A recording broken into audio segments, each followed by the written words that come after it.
Thank you. I really wanted to say that I'm really inspired by your journey. I actually discovered you 6 years ago through Drew Binsky's travel video.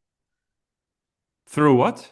Through Drew Binsky's video. Ah, Drew Bits. Oh, that's an old video. Yeah, I that's a that no. was So a basically, I long think time ago, yeah. he was the first person I actually started looking at first person's videos I actually started watching, and I got inspired by his type of storytelling, and him going to these places and then Yeah. filling and doing all those quizzes online. So that's what ignited my passion for travel.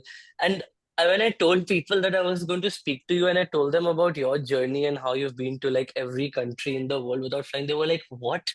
Is that even possible?" So they were like Yeah. that. So I wanted to ask, like, what was your purpose to do this? What was the what was Once Upon a Saga really like? Oh, well, it was like a small human growing up and getting form and character over the years. So early on, when I left home in 2013, it wasn't much more than an ambition to become the first in history to reach every country in the world completely without flying.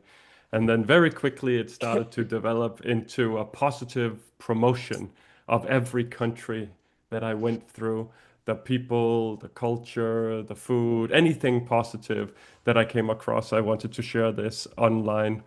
And I was traveling as a goodwill ambassador of the Danish Red Cross. And early on, it didn't have much value to me, but then very quickly, this also developed. And I wanted to share the stories of the humanitarian work that the Red Cross and that the Red Crescent carries out around the world and raise funds and awareness for the Red Cross.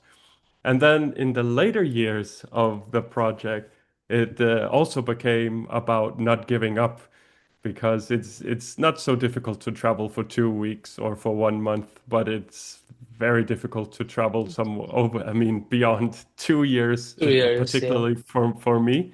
And this almost went on for a decade. So I had a lot of reasons to give up and return home, and I always had to find the motivation to continue. So across all your years, across the decade, I know there were many roadblocks. Like the pandemic was one where you were stuck in Hong Kong, if I'm not wrong. Yes, And that's correct. then, yeah, so you're stuck in Hong Kong. And then there were many places where of course, things did not go to plan. So Yes. what made you push through that? Because being stuck in a pandemic for such a long time, it must be really demotivating because I assume you had planned to complete it way long before you Yes. wanted to do it. So, Yes. based on my understanding, so can you tell me about that? What kept you going? Well, the pandemic was a very special Yeah. thing. There Yes. I had many obstacles before the pandemic, but the pandemic was not only an obstacle for me, it was an obstacle for billions of people on our planet. Yeah, I originally intended this project to be over and done in less than 4 years, so 3.5, maybe 4 years, and it went on to Wow. 5 and 6 and 7, and then I was on a ship that took me to Hong Kong, and I was intended to be in Hong Kong for 4 days only. But the pandemic broke out, and I ended up being in Hong Kong for 2 years before I could continue. And then I still had one more year to complete the remaining country. So it went to almost 10 years. Now, the answer to what kept me going for 2 years in Hong Kong is hope. I always had some form of hope in front of me. In the first weeks and months, I was speaking to shipping professionals, and they told me that within 3 or 4 months, for sure, this would these restrictions would lift Yeah. and it would become more easy, and so of course that did not happen. But then after the first 3 or 4 months had passed, then we were talking about vaccines, and we just need them to finish developing the vaccines. And as soon as we have the vaccines, people will get them, and then it will be all over. Then, of course, we had the vaccine deniers and all this, the anti-vaxxers and so on. But then, there was always hope. And my girlfriend, when I left home, became my fiance Don't say, along the yeah. way. And then we Yes. got married as well. So she was able to come to Hong Kong, and that was also that brought me hope, that we could spend some time together. And then eventually, I started to have some good leads. I was able to negotiate with some governments, which is a crazy thing when you think about it, Yes. Yes, negotiating it with is. governments, but trying to gain entrance to countries that were closed due to the pandemic. And I had some success with that. And I was also able to negotiate with some shipping companies. And then that combination also gave me some hope. And eventually, after 2 years, I saw some results. Yes. And then you went on pretty fast to complete every country in the world without flying. It's such a huge feat. It still boggles my mind when I think about how you completed the whole thing. But the motto which you carried throughout was that strangers are friends which you haven't met. Yes, So it is so inspiring because through travel, I have met some people who have become my friends. I was recently in a bar in Morocco in Casablanca, and I struck a conversation with a couple, and I still talk with them. When I was 6 years old or 7 years old, I was in Argentina, and I was like running around this park, and I saw some other American kids running around the park, and I struck a conversation with them, and I still speak to them today. We are now both in college. that's So fantastic. it's such a inspiring thing. It's so motivating. So I want to know how that level of vulnerability and trust, shape your understanding of human nature and strangers specifically, relating to travel. Right. Well, my father, he used to say to me when I was a boy, he used to say that I should trust, but I shouldn't be a fool. So the balance is in between this. Yes, You yes, cannot run absolutely. around in this world and be suspicious about everybody. It will not get you very far, in my opinion. I think the stories you shared from Morocco and the park, and I mean, Yeah, this is the essence of, we connect and we reach out to people and we trust, but don't be a fool. So in between that, and when I say a stranger is a friend you've never met before, then the overall idea is that anyone could become a friend. You simply don't know. But it doesn't mean that everybody can become a friend because we will always have disagreements with certain people. But in the big picture, I found it to be true, that if you bring some positive energy, if you're kind, if you let people speak, if you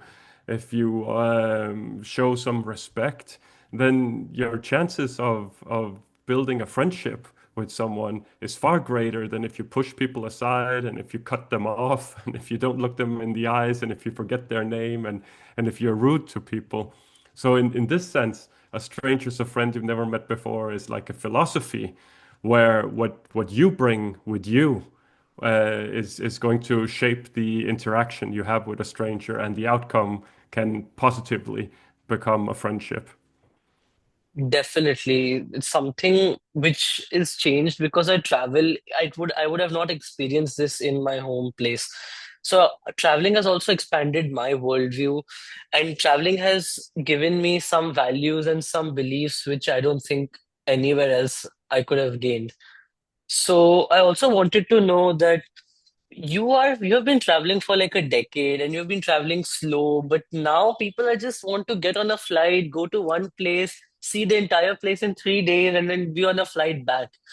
How does slow travel also why is slow travel important? Why is staying in one place for a certain duration of time important? That's what I really want to know because I feel travel right now is really changing, especially because of social media and because of other things like that. Right.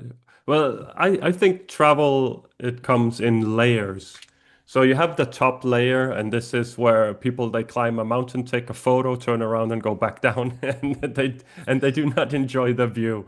Or as Yeah, you say, you fly somewhere and you spend 3 days and you are on such a schedule. You want to see everything. You're rushing everything for 3 days, and you go back home, and you're even more tired when you return home than when you left. exactly, It, exactly. when you stay somewhere, let's say, so you go somewhere for the first time in your life, and within a few days you might have some assumptions about that place. You may believe that you have figured something out, and in some cases you may have. But the thing is that after 3 weeks or a month or a couple of months, you might see that some of your initial reactions were false. They were based on a very small understanding about where you are in the world. And now, after 1 month or 2 months, you have a deeper appreciation because you move down through the layers. And if you are fortunate to stay a year or a couple of years, maybe because you're studying or you move somewhere or you're working, then this is where, especially if you want to, you can get a truly deep understanding about your environment in a foreign country or in a foreign place. So slow travel offers this deeper understanding of going to different places, people, their culture, the way they think, the way they speak. One thing that I learned many years ago in Thailand, they have a very gentle way about themselves, which may relate to religion or culture or one way or the other. But to a foreigner from the Western world, they can seem timid. So I have seen Westerners who are drunk, and then suddenly they start shouting at the locals in Thailand. And these Thai people, they do not speak back. They bow their head, and Yeah, they're very. So, initially I thought this is because these people are scared and they're timid. But then someone told me that actually it's because they feel ashamed on behalf of the Westerners, that only children do not know how to control their feelings and their emotions. And now they're standing in front of a grown person who's shouting and screaming like a little child. And they are wow. ashamed on behalf of that person. So they're not scared and they're not timid. They are ashamed on behalf of a grown man doing that. And this is not something you will understand within the first few days. First This true. is something that it takes time. So these understandings of cultures, of people, the history, it takes time, and that's where slow travel has some advantage.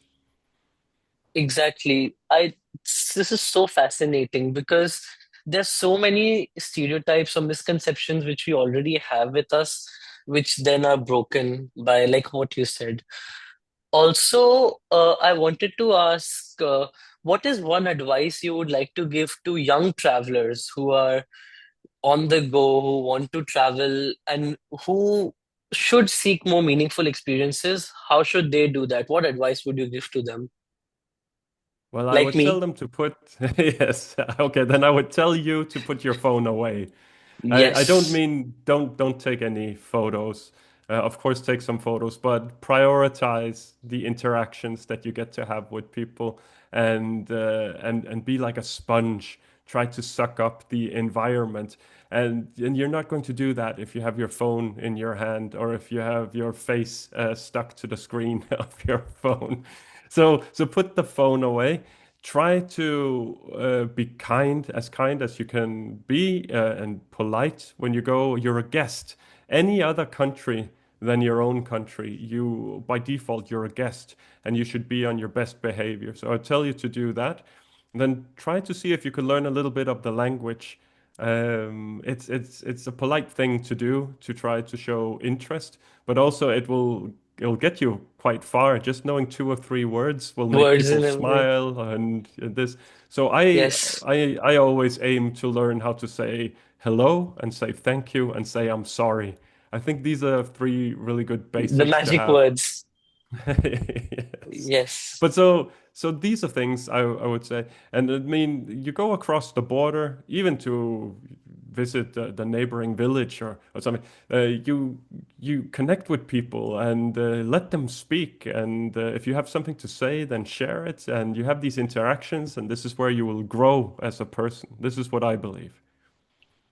Yes, that is good advice. I would definitely prioritize talking to strangers. Whenever I get an opportunity, I try to get to know where the other person is from, what they can tell me about their culture, their place, their identity, and it's really fascinating. And it leads you to places in the country where you are, and it leads you to experiences which can never happen through any online research, any Google Maps or TripAdvisor reviews, which is very true. I've experienced this in many places. I was in Japan recently, in Kyoto.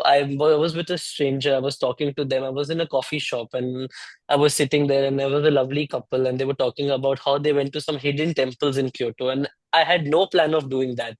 Next day, I was about to go to Nara, and then I was like, your thing sounds so fascinating. I discussed with them, talked with them, and then I did that, what they said, what I should do. And it turned out to be the best day of my entire trip. Well, So that sounds it's, really healthy. yes, so that's something which you said I really connect with as well. Also, I wanted to ask, Western media also generally makes impressions of some countries which are most of the time I feel are false. They don't show the human side of travel. They don't show the beauty of some places. They just want to focus on the negatives because I guess that's what makes headlines. So, Yeah. so what are there some places where you went where those opinions were challenged or something like that happened? Yes, absolutely. Every time I went to a war-torn War-ridden country or a country. Yeah. country war-ridden, a country with armed conflict, the only thing that I had ever heard about these countries is what the evening news tells me, and it's about refugees and it's about insurgent groups and the horror and hidden prisons and a lot of scary stuff. And this is, I mean, you have a very valid point that media is telling us a story. And this story is not necessarily false, but it's like looking through the keyhole of a door. You know, you want to open the door and get the full picture. And media is, in many cases, not doing this. That Media is just showing you a certain narrative. Now, when you go to these countries, you will quickly find that people live there and that people, they continue being people. They continue falling in love and there are weddings and they play sports. And, for those who have smartphones, they have social media and they do TikTok dancing and they do all these things. And that the kindness and the hospitality is often very rich in these countries because they're looking for an opportunity. They're looking for an opportunity to connect with someone from the outside, perhaps, or they're looking for an opportunity to show the true face of their country and their culture. So they do not want of a foreigner who comes to this war-ridden country to remember their country as war-ridden. They want people to remember their country as a place with great hospitality, with good culture. food, with Yeah. history, culture, exactly. So Yeah. those countries have certainly challenged that narrative. Exactly. That's what I've been following people who I love watching YouTube videos on people who travel. I like to understand the people side of travel as well. And this opinion is unanimous that good hospitality, good culture is present everywhere. You just need to go there physically and experience it. Right. So it's really inspiring as well that there's Thank humanity, you. good people everywhere. Yes, it is. It indeed is. I fully agree. But we don't hear enough of it. Yes, that is also a big thing. We should focus on the positives a lot more than we do on the negatives in this day and age. A lot I think more. that's true. Yes. Yes, yes. And also, when I was reading up on your journey, I was like, you were traveling on such a tight budget. It is Yes. absolutely crazy. Like $20 a day. How did you manage? Well, I mean, your country, India, is Yes. a good example of my budget because you have the biggest population on this planet. and Yes. and you have a country which is so giant that it could almost be a continent. That people they don't even look or sound the same when you go from north to south or Yes, east to yes, west. yes, yes. So $20 in India can be nothing or it can be everything, depending on how you Mm. live and where you go. And this is also my experience in the world that sometimes, to some people at least, $20 a day was a fortune. You know, these are people that manage to live off $1 a day or $2 a day. So $20, they would lean back and relax. But it's a tough budget for many countries, Europe, especially yeah. Western world countries, Europe, in yeah, definitely Europe. I was skipping meals and sleeping in trains in Europe and this kind of stuff. Um, yeah, no, it was an average. The $20 per day was an average budget, so it meant that some days I would spend more than $20, and on other days for instance, in India, I was invited by a family to come and stay, and from the point that I entered their home, I wasn't paying Well, anything. yes, yes. I was a guest, so then I In was saving, and I stayed several days. So this meant that then I left with a surplus. in India, there's a saying, it's called Atiti Devo Bhava, which literally translates to guest is God. Yes. So, in India, you'll if you'll never get to pay if you're staying in anybody's house. That is, I can give you a challenge. Yes. But Yes. yes. So that is there. But also, I wanted to ask you, once you finish your entire journey, then you have ended a big chapter of your life, a chapter you dedicated 10 years to. Yes. So, what was that feeling? What did you think did you think about what's coming next, or what was your thought process after that? Well, I returned home to my wife after all these years. My wife Yes. ended up visiting me 27 times across the world. So we have a lot of stories together and a lot of memories together.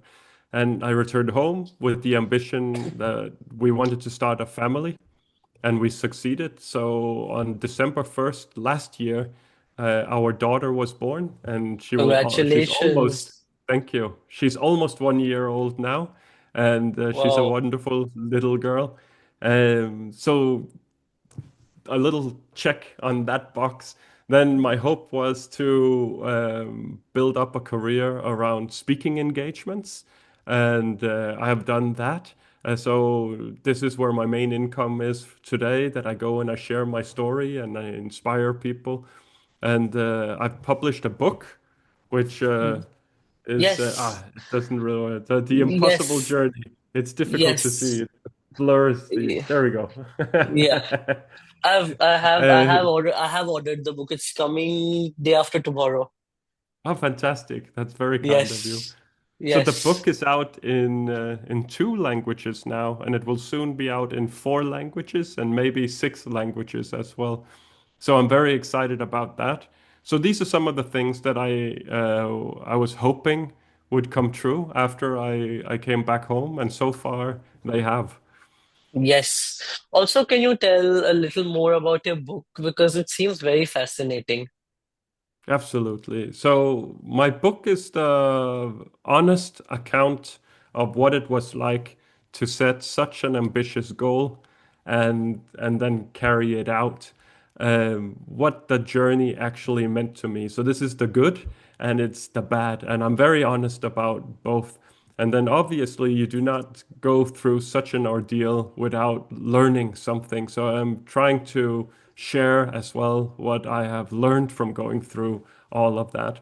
The way that I phrase it is I say that this book is a book about ambition, it's about people, and it's about adventure. Wow. Like, I'm really excited to read the book as well. And as you said, the power of setting goals is also very important.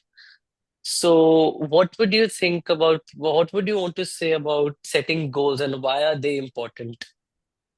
Well, I mean, this is the only way we move forward. This is how we move forward as a society, and this is how we move forward individually as well. If you are stuck on a couch somewhere, or if you're just watching Netflix all day, or doom scrolling on your phone, where do you think you're going in life, and where do you think society is going? You know, you would have to believe that someone else is carrying society forward. We have to set goals. We have to say, you know, I want to become better at this skill. I want to learn a second or third language. I want to finish my education. I want to travel more. I want to be a better person. I want to take care of my body. I want to learn to play an instrument. You know, a million different things, but we have to set goals. And it's okay if we do not reach these goals. It's not okay if we never reach our goals.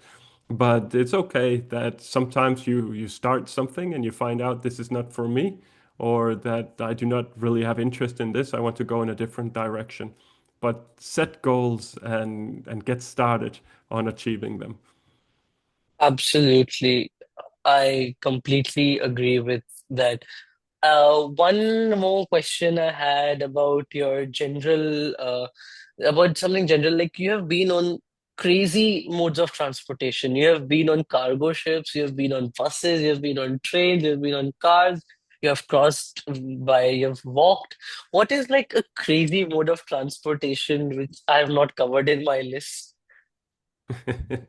which you I have? was I was fortunate to join a high performance yacht that took me from Cuba to Bahamas. So Wow. this was a smart looking speedboat.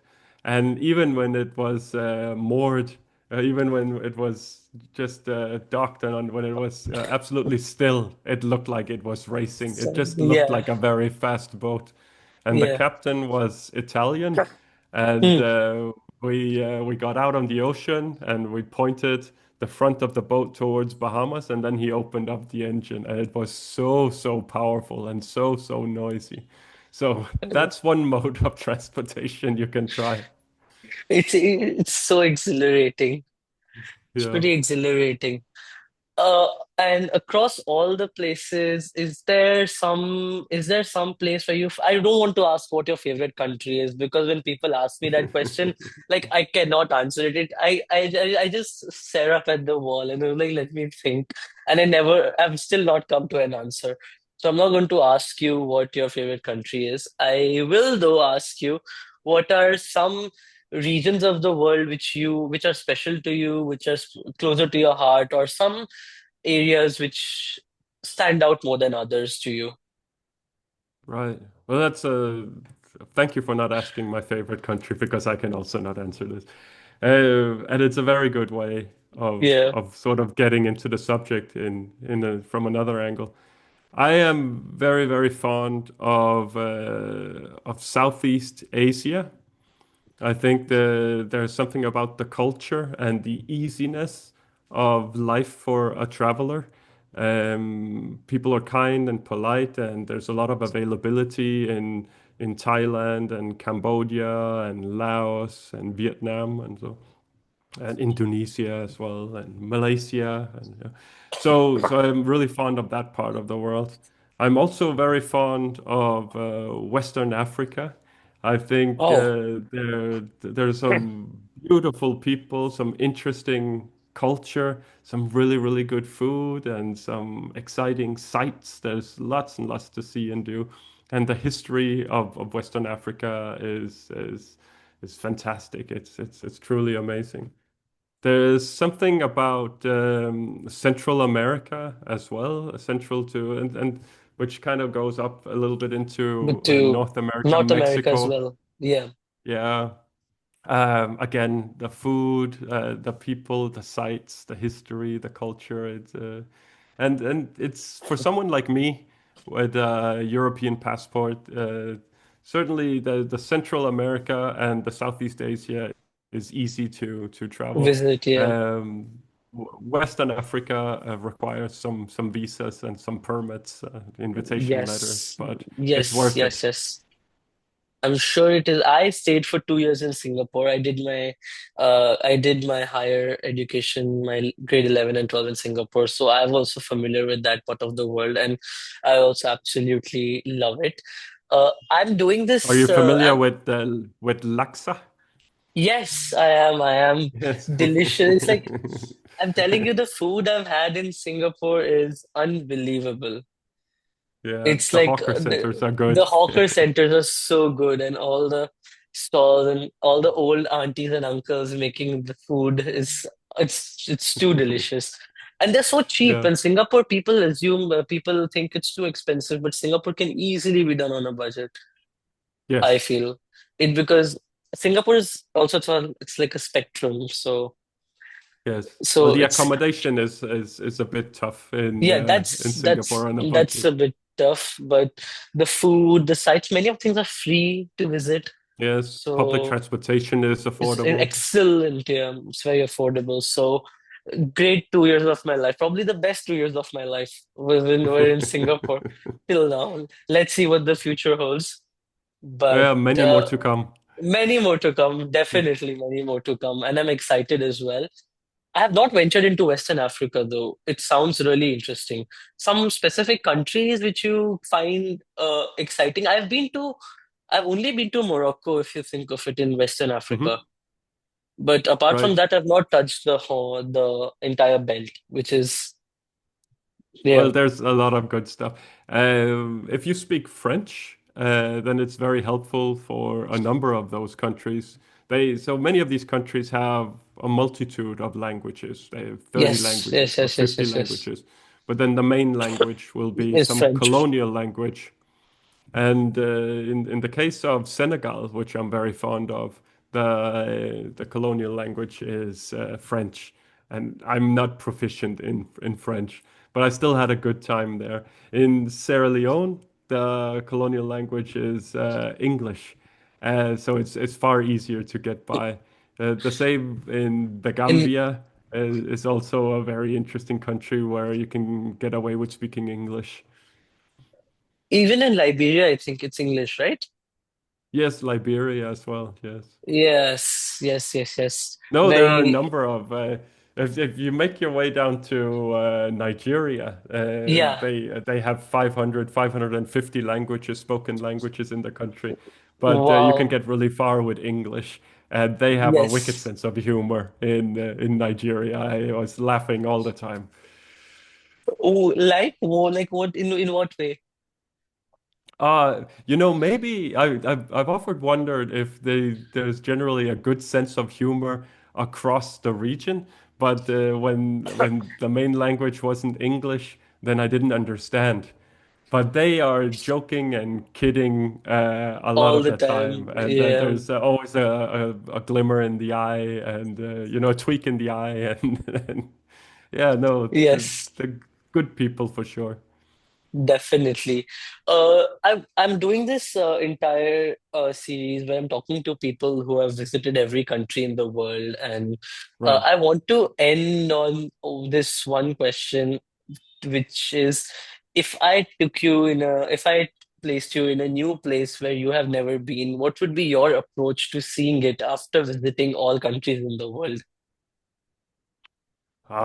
Well, first of all, I would have to orient myself a little bit. If I could get a hold of a map or something like this, that would be excellent. If I do not have that, then I would use my senses. I would just look around and kind of observe where I am. Then I would look for some people that I could connect with and I could talk to. And when I get hungry, of course, I would go and see if I could Try find some some local food. food. And I would try Yes, to go for some food that isn't similar to what I get back home, so I could try yes, something yes, else. yes, yes. Yeah, I think that would be my approach. Pretty fun, pretty fun. And what's some good food you've had all over? What's your favorite Oh, cuisine? the laksa was very good. I enjoyed that from the first time I Yes, came across that was in Singapore, but you can get that in yes, several countries. yes, yes, yes. Um, I like suya.